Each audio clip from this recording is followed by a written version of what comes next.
একটি ছোট্ট গ্রামে বাস করত দুই ভাই বোন, আকাশ আর বৃষ্টি। তাদের বাবা অনেক আগেই মারা গিয়েছিলেন। মা মিনা সামান্য এক টুকরো জমিতে চাষ করে কোনো রকমই সংসার চালাতেন। ভাঙাচোরা কুঁড়ে ঘর, ফুটো চাল আর অভাব ছিল তাদের নিত্যসঙ্গী। একদিন দুপুরে আকাশ আর বৃষ্টি উঠানে খেলছিল। ভাই, দেখ আমার পুতুলটা, কি সুন্দর না? ওর নাম রেখেছি রানী। আকাশ হেসে বলল, তোর পুতুল খেলা আর শেষ হবে না। ঠিক তখনই আকাশের দিকে তাকিয়ে এসে বলল, ওই দেখ, মেঘ করছে, মনে হয় ঝড় আসবে। ঘর থেকে মায়ের কণ্ঠ ভেসে এলো, সকাল সকাল ঝড়ের কথা বলিস না, এমনিতেই ঘরের চালের অবস্থা খারাপ, এক পশলা বৃষ্টি হলেই ঘর পুকুর হয়ে যায়। বৃষ্টি মায়ের কাছে গিয়ে বলল, মা, চালটা কি এবার ঠিক করা হবে না? মিনা দীর্ঘশ্বাস ফেললেন। টাকা কোথায় পাবো মা, দুবেলা খাওয়াতেই কষ্ট হয়। সেদিন দুপুরে ভাতের সঙ্গে শুধু আলু ভর্তা ছিল। খেতে খেতে বৃষ্টি বলল, মা, যদি অনেকগুলো আম পেতাম, কাঁচা আম দিয়ে তোমার হাতের ডাল খেতে কত মজা হতো।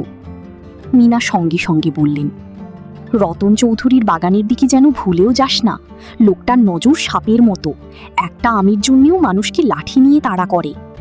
রতন চৌধুরী ছিল গ্রামের সবচেয়ে ধনী মানুষ। তার বিশাল আমবাগান ছিল, কিন্তু সে ছিল ভীষণ কৃপণ, ঝরে পড়া আমও কাউকে নিতে দিত না।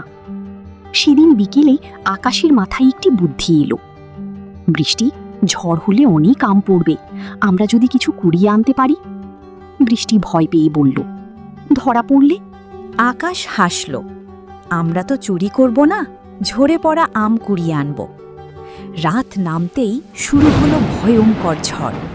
বাতাসের গর্জন, বিদ্যুতের ঝলকানি আর মুষলধারে বৃষ্টি পুরো গ্রামকে কাঁপিয়ে দিল।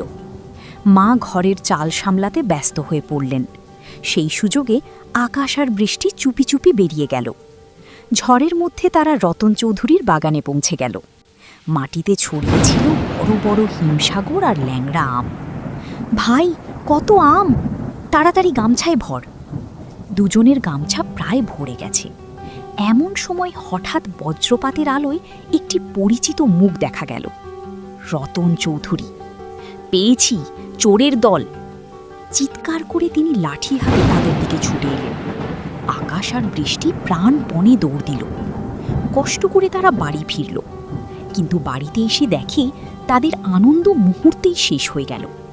ভয়ঙ্কর ঝড়ে ঘরের চাল উড়ে গেছে, রান্নাঘর ভেঙে পড়েছে। মা ভাঙা ঘরের সামনে বসে কাঁদছেন। আকাশ মাথা নিচু করে বলল, সব আমার দোষ মা, আমি আম আনতে না গেলে হয়তো চালটা বাঁচত।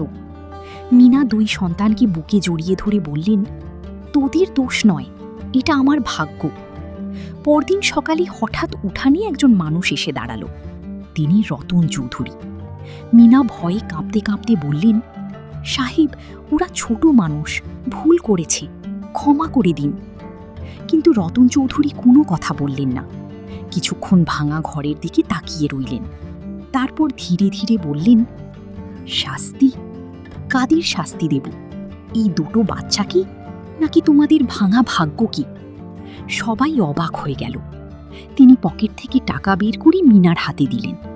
এগুলো দিয়ে আগে চাল ঠিক করো, কিছু চাল ডাল কিনো।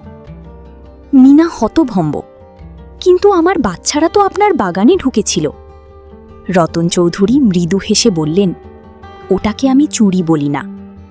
তারপর আরও বড় কথা বললেন, কাল রাতে আমার বাগানে যত আম ঝরে পড়েছে সব তোমাদের।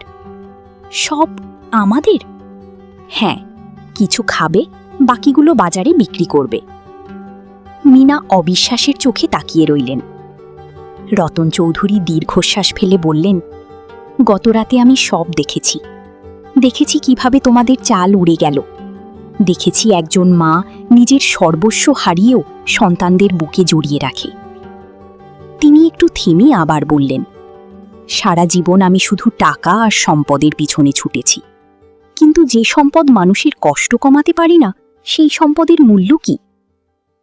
সেদিনের ঝড় শুধু একটি ঘরের চাল উড়িয়ে দেয়নি, সে ঝড় রতন চৌধুরীর হৃদয়ে জমে থাকা লোভের পর্দাটাও উড়িয়ে দিয়েছিল।